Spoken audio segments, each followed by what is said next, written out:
আজকে আমাদের ট্যাংরা মাছ এনেছিল, অর্ধেকটা দিয়ে আমি ডাঁটার শাক রান্না করেছি, আর অর্ধেকটাই দিয়ে আমি এখন লাউ দিয়ে রান্না করব।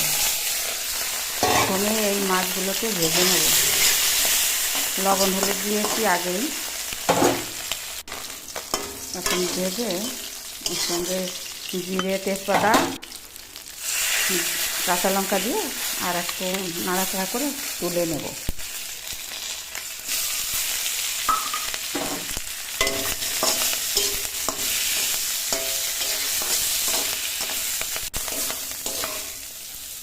তুলে নিলাম।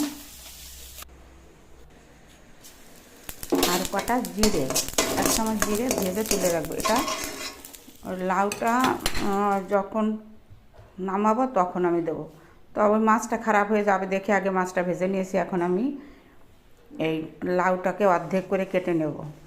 কেটে নিয়ে আমি এই যে এরকম করে কেটে নিয়েছি, তারপরে আবার একটু ধুয়ে নিয়েছি আগে, তারপরে ছোট ছোট করে কেটে নিয়েছি। আর ওই কড়াইতে গরম করে তেল দিয়ে কাটা লাউগুলো দিয়ে দিয়েছি। এখন স্বাদ মতন লবণ আর পরিমাণ মতন হলুদ দেবো।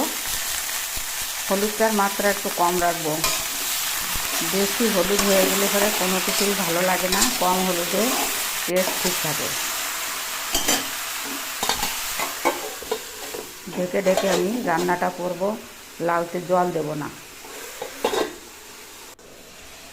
রান্নার সময় মানে আমি এইভাবে নাড়াচাড়া করব আর ঢাকবো। লাস্টে এই যে জলগুলো নরম হয়ে গেছে লাউটা, তারপরে এই ভাজা মাছগুলো এই যে এখন দিয়ে নাড়াচাড়া করে আর একটু জাল দিয়ে তারপর আমি ইয়েটা করবো। এই যে ভাজা জিরে তুলে রেখেছিলাম, সেই ভাজা জিরেটা দিয়ে তুলে নেব।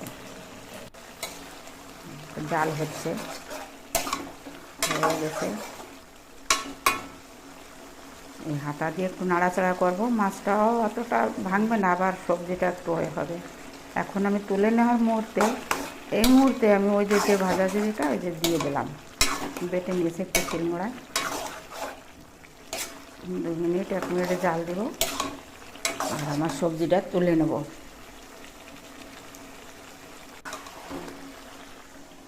চলো, আমার সবজি রেডি।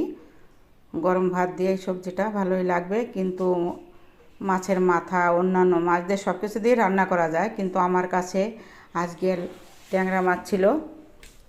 লাউটাও ভালো পেয়েছে, নিয়ে এসছে, তো কী করবো, ওই মাছ দিয়ে রান্না করলাম। তবে আমি ট্যাংরা মাছ দিয়ে এইভাবে রান্না করি। ভালো থাকো তোমরা সবাই, পাশে।